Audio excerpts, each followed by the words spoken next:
we hear the most about musicians and how they ought to be making a living. And it even goes into this idea of all musicians should at least be able to make a middle class living. Well, I've kind of railed against that quite a lot, because it's like you could extend that to any art form. So like directors ought to make a middle class living then, right? But arguably the agricultural workers who come to Oregon, where I live, and work the fields, they don't make a middle class living. They barely get by and send the money home back to wherever they're from. So there's a little bit of a conceit there that you know, yes, everyone should be able to make a living doing this, but that doesn't mean that I'm saying musicians shouldn't make a living. But what it does come down to is back down to the please be brilliant, right? Really good musicians. Let me use Seth Godin as an example, because he jumped into the fray a couple of weeks ago on his blog. I don't know if you know Seth Godin. You know, he's I'm going to say he's a great guy at distilling things, and at the same time he worries about marketing and branding. So we're moving into that area, right? Yeah, yes, it is. There's a commercial enterprise involved. So Seth pointed out, and it's something I totally agree with, and I think I've mentioned it myself, is he is aware of good music, because good music is everywhere. But what happens is, he says, it sort of flows over him like water. It's fine. You can have the radio on while you drive the car. Good music, good music, good music. Because somebody's filtered it anyway, like what's considered not good music doesn't get on the radio or just doesn't really surface.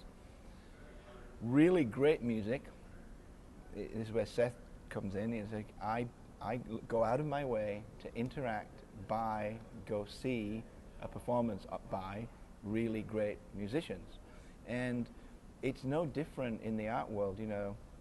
There will always be a fuss of the latest, you know, Jeff Koons work or whatever, right? It's like, because it's the perception of whether you believe that's really great art or not it's all over the place, right? People think it's ridiculous, and then there's the people who go, oh, I could do that, my kids could do that. Other critics will be expounding at length on its historical significance, and you know how it points back to this, that, and the other.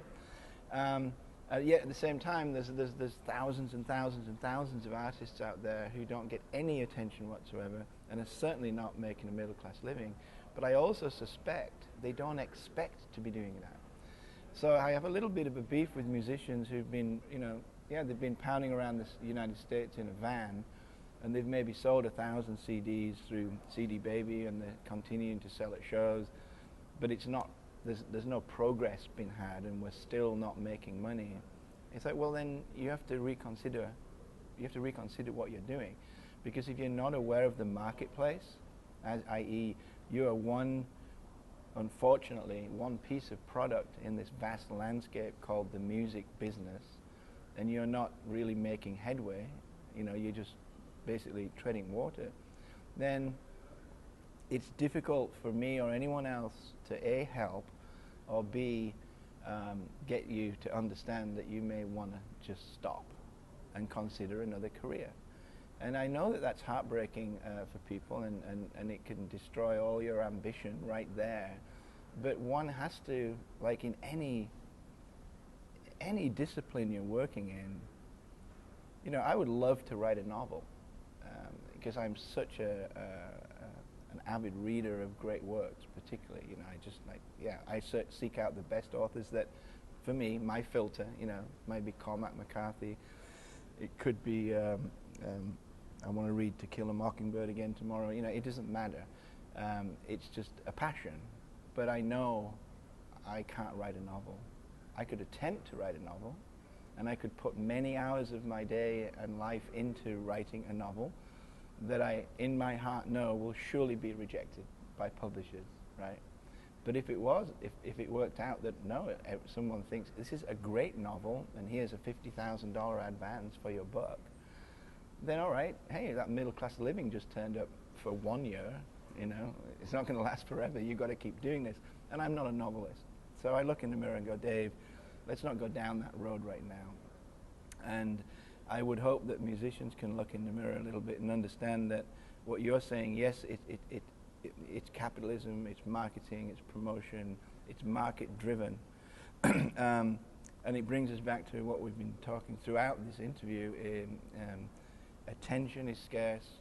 The way people access music now has shifted dramatically.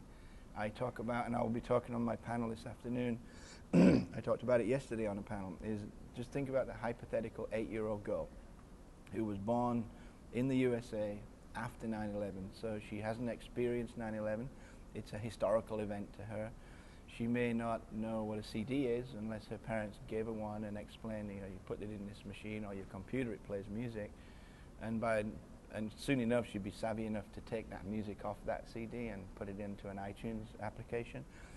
But I'm arguing that, you and I and people on the panel today and the audience at South by Southwest that pay $400 or $500 to come and listen to people like me talk, it's a peer group. We're all talking it's an echo chamber.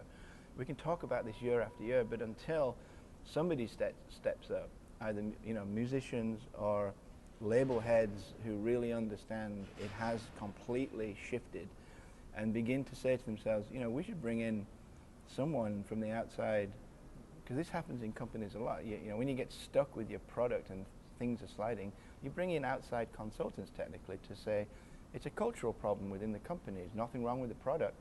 Let's change the company culture. Well, major labels especially need to look at it that way and say, let's go find out what this 8-year-old girl wants and how she accesses music. It's all around us all the time if you get outside the bubble, outside this cocoon, where for 3 days now we're going to be talking at length on panels, but it's a preaching to the choir problem. And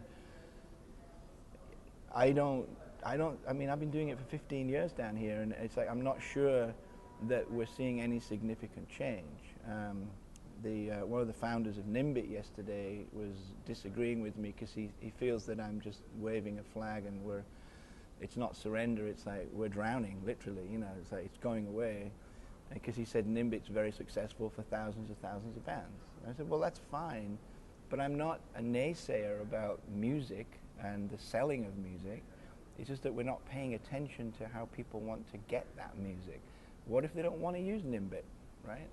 Once upon a time it was so easy. You'd go to your local record store, you knew the clerk, and he or she was like, that new Led Zeppelin album's coming out next week. It's like, oh great, here's my deposit and I'll be back next week to get it, vinyl record, rush home, play it. And that was pretty much, that was it, right? It was so simple. Well, everything, the landscape has shifted so dramatically. And even how you market music now, if you're a big label, is different. And if you're a band in a van using your, CD Baby model or using Nimbit or use Topspin, this is all well and good, but there are no guarantees.